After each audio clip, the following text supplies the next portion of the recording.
Kozhikode NIT പ്രൊഫസറുടെ Godse പ്രകീർത്തനത്തിൽ വിശദീകരണം തേടി NIT director. വിശദീകരണം തൃപ്തികരമല്ലെങ്കിൽ വകുപ്പ് തല നടപടിക്ക് സാധ്യതയുണ്ട്. അധ്യാപികയുടെ അഭിപ്രായം അപമാനകരമെന്ന് ഉന്നത വിദ്യാഭ്യാസ മന്ത്രി ഡോക്ടർ ആർ ബിന്ദു വിമർശിച്ചു. അയോധ്യ പ്രതിഷ്ഠയുമായി ബന്ധപ്പെട്ട സംഘർഷത്തെ തുടർന്ന് അടച്ച ക്യാമ്പസ് നാളെ വീണ്ടും തുറക്കും.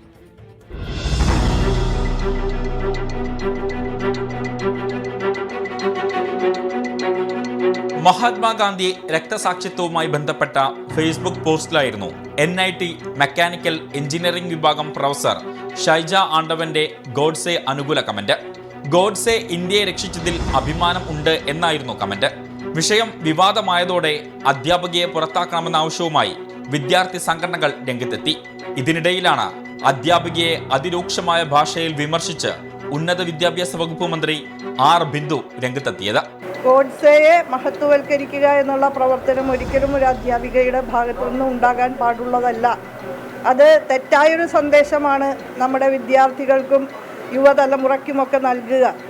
അതിനെ മഹത്വവൽക്കരിക്കുക എന്ന് പറഞ്ഞാൽ അതിലും വലിയ ഒരു നന്ദികേട് ഉണ്ടാകാനില്ല. വിഷയത്തിൽ കാലിക്കറ്റ് NIT ഡയറക്ടർ അധ്യാപികയോട് വിശദീകരണം തേടി. നിലവിൽ SFI നൽകിയ പരാതിയിൽ പ്രൊഫസർ ഷൈജ ആണ്ടവനെതിരെ ഇന്നലെ കുന്നമംഗലം പോലീസ് കലാപാഹ്വാനത്തിന് കേസെടുത്തിട്ടുണ്ട്. അയോധ്യ പ്രതിഷ്ഠയുമായി ബന്ധപ്പെട്ട സംഘർഷങ്ങളെ തുടർന്ന് അടച്ച ക്യാമ്പസ് നാളെ തുറക്കാനിരിക്കെയാണ് പുതിയ വിവാദം. 24 കോഴിക്കോട്.